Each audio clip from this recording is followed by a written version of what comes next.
What is an NFT and should you invest in one?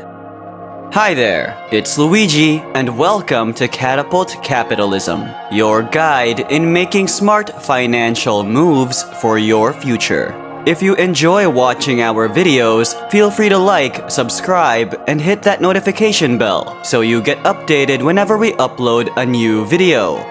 In today's video, we are going to dive deeper into the world of sensational NFTs. So if you want to know more about NFTs, then keep on watching.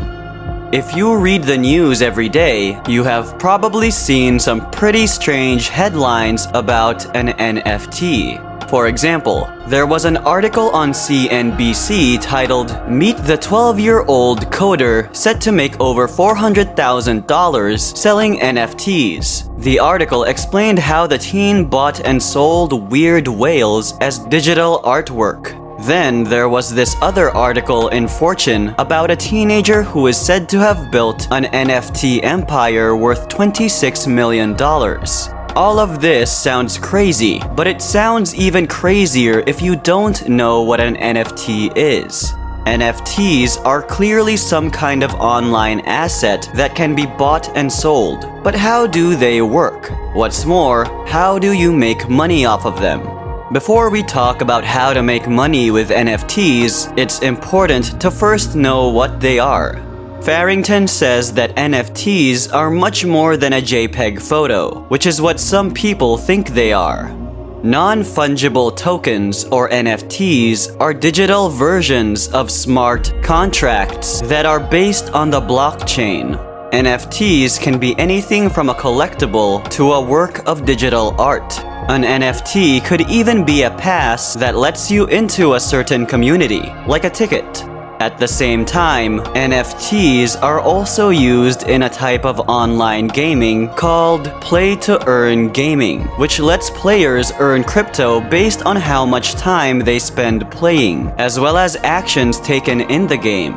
NFTs have been around since 2014, but they are getting more attention now because they are becoming a popular way to buy and sell digital art. In 2021, the market for NFTs was worth a staggering $41 billion, which is close to the total value of the entire fine art market around the world. Most NFTs are also one of a kind, or part of a very small run, and they have unique codes to identify them. Ari Yu, chair of the Washington Technology Industry Association Cascadia Blockchain Council and managing director of Yellow Umbrella Ventures, says that NFTs create digital scarcity. But, at least in the beginning, a lot of NFTs were digital creations that already existed somewhere else, like famous video clips from NBA games or securitized versions of digital art that were already on Instagram. This is very different from most digital creations, which almost always have an unlimited number of copies. Theoretically, if an asset is in demand and the supply is cut off, the value should go up. Mike Winkleman, also known as Beeple, is a famous digital artist. He put together 5,000 daily drawings to make Everydays, the first 5,000 days, which may be the most famous NFT of 2021. It sold at Christie's for a record-breaking $69.3 million. Anyone can look at the images online for free, either one at a time or the whole collage. So why are people willing to spend millions of dollars on something they could easily screenshot or download? Because with an NFT, the person who buys the original item gets to keep it. Not only that, but it has built-in authentication, which shows that it belongs to you. These digital bragging rights are almost worth more to collectors than the item itself. How is an NFT different from cryptocurrency? An NFT is usually made with the same kind of programming as Bitcoin or Ethereum, but that's about all they have in common. Both real money and cryptocurrencies are fungible, which means they can be traded or exchanged for each other. They are also equal in value. $1 is always worth another dollar. One Bitcoin is always equal to another Bitcoin. Crypto is a trusted way to make transactions on the blockchain because it can be changed. On the other hand, NFTs are not the same. Each NFT has a digital signature that makes it impossible for them to be traded for or equal to each other, hence they are called non-fungible. Here's an example. Even though they are both NFTs, one NBA Top Shot clip is not the same as every day's. Additionally, one NBA Top Shot clip is not necessarily the same as another NBA Top Shot clip. How does an NFT work? A blockchain is a public ledger that keeps track of transactions and is where NFTs live. You might know blockchain best as the process that makes it possible to use cryptocurrencies. In particular, NFTs are usually kept on the Ethereum blockchain, but they can also be kept on other blockchains. An NFT is made or minted from digital objects that represent both things that can be touched and things that can't be touched, such as graphic art, GIFs, videos, and the best parts of sports games, collectibles, virtual avatars and video game skins, designer sneakers, and music. Did you know that even tweets count? Jack Dorsey, who helped create Twitter, sold his first tweet as a non-fungible token for more than $2.9 million.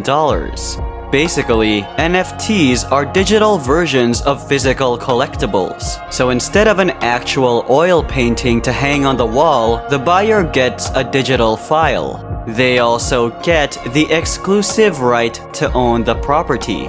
NFTs can only have one owner at a time, and because they use blockchain technology, it's easy to verify ownership and move tokens between owners. In an NFT's metadata, the creator can also put specific information. For example, artists can sign their artwork by including their signature in the file. What are NFTs used for?